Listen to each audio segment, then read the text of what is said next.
आज हम हिंदी क्षितिज का 5वां चैप्टर सहर्ष स्वीकार है पढ़ाएंगे। इसके जो कवि हैं वह हैं गजानन माधव मुक्तिबोध। जो गजानन माधव मुक्तिबोध थे उनका जन्म 13 नवंबर सन 1917 को श्योपुर जो ग्वालियर में है, ग्वालियर जो कि मध्य प्रदेश में पड़ता है, वहाँ पर हुआ था।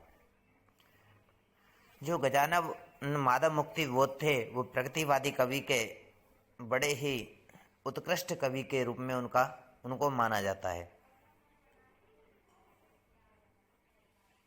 उनकी जो प्रमुख रचनाएं थीं वो थी चांद का मुंह टेढ़ा है, भूरी भूरी खाक धूल कविता संग्रह हैं उनके, काठ का सपना, विपात्र, सतह से उठता आदमी ये उनका कथा साहित्य है, कामायनी एक पुनर्विचार, नई कविता का आत्मसंघर्ष, नए इतिहास का सौंदर्य शास्त्र, अब आखिर रचना क्यों नाम से समीक्षा की समस्याएं, एक साहित्यिक की डायरी, आलोचनाएं उनका भारत, इतिहास और संस्कृति। जो गजानन माधव मुक्तिबोध थे उनका निधन है वो 11 सितंबर सन 1964 को नई दिल्ली में हो गया था। उन्होंने अनेक पत्रकारिताओं में भी काम किया। उन्होंने अनेक प्रकार की पाठ्य पुस्तकें भी लिखी। वो कुछ समय के लिए एक अध्यापक के रूप में भी उन्होंने कार्य किया। वो छायावाद के एक श्रेष्ठ कवियों के रूप में माने जाते हैं, छायावाद के कवि थे।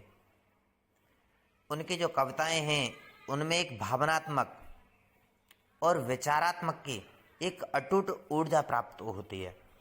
यहाँ पर जो सहर्ष स्वीकारा है इसमें जो उन्होंने लिखा है कि जिंदगी में जो कुछ है, जो भी है, सहर्ष स्वीकारा है, इसलिए कि जो कुछ भी मेरा है वह तुम्हें प्यारा है। यहाँ पर जो कवि है वो कहता है कि जिंदगी में मैंने जो कुछ भी प्राप्त किया है या जो कुछ भी अब मेरे पास है उसे क्या कर लिया है, मैंने सहर्ष ही स्वीकार कर लिया है। क्योंकि कवि ने अपने जीवन में उसे जिस किसी प्रकार के सुख दुख, कड़वे मीठी परिस्थितियाँ, मीठे तीखे अनुभव जो भी उसे प्राप्त हुए, उन सभी वस्तुओं को उसने क्या कर लिया है, सहर्ष से ही स्वीकार कर लिया है। कि सुख दुख हो, चाहे मीठे तीखे अनुभव हों, चाहे कड़वी या मधुर स्मृतियाँ हों, चाहे अनुभूतियाँ हों, उसने सबको स्वीकार कर लिया है। क्योंकि इसलिए कि जो कुछ भी मेरा है वह तुम्हें प्यारा है।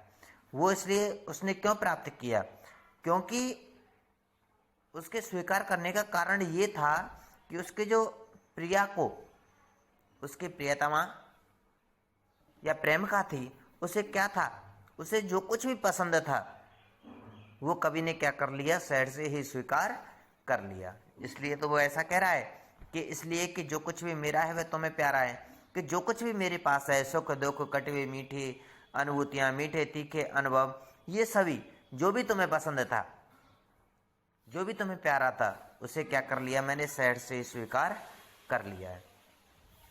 आगे कहता है, गर्वीली गरीबी यह गंभीर अनुभव सब, यह विचार वैभव सब, कि जो गर्भ भरी हुई गरीबी, कि जो कवि है अपनी गरीबी से उसके भीतर एक हीनता का भाव प्रकट नहीं होता, बल्कि वो इसे गर्व की वस्तु मान करके चलता है कि मेरे पास, वो उस गरीबी को अभिशाप के रूप में नहीं, एक गर्व के रूप में मान करके चलता है। ये गंभीर अनुभव सब, और उसके जीवन में जो भी उससे कुछ भी अनुभव प्राप्त हुए हैं उन सब में क्या है, उसकी प्रेयसी का क्या छिपा हुआ है, उसके प्रेयसी के उसमें एक संवेदना छिपी हुई है।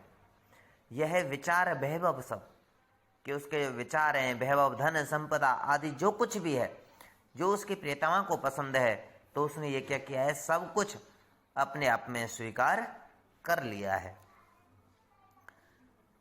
दृढ़ता यह भीतर की सरिता ये अभिनव सब, मौलिक है, मौलिक है, कि उसके भीतर जो एक निरंतर बहने वाली जो अनुभूतियां हैं, जो भावनाएं हैं, वो नदी के भांति, सरता के भांति क्या रहती हैं, बहती रहती हैं, मौलिक हैं, मौलिक हैं।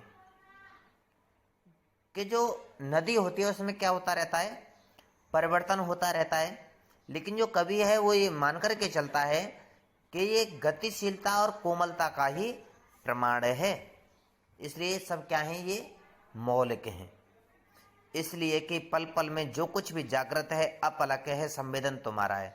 इसलिए कि पल पल में जिस तरीके से जो नदी होती है वो सब परिवर्तनशील है, उसी प्रकार जो कुछ भी पल पल में जो कुछ भी घटित होता है उस सभी में क्या छिपी हुई है, तुम्हारी एक संवेदना छुपी हुई है। इसलिए क्या कर रहा है, उसे सैर से ही स्वीकार कर रहा है। आगे कहता है, जाने क्या रिश्ता है, जाने क्या नाता है, जितना भी उड़ेलता हूँ भर फिर आता है। वो कि मुझे नहीं पता है कि तुमसे ऐसा कौन सा रिश्ता बना हुआ है, ऐसा कौन सा नाता बना हुआ है कि मैं जितना भी इसे बाहर करने का प्रयास करता हूँ ये उतना ही क्या है, फिर से भर आता है। कि उसके हृदय में जो भी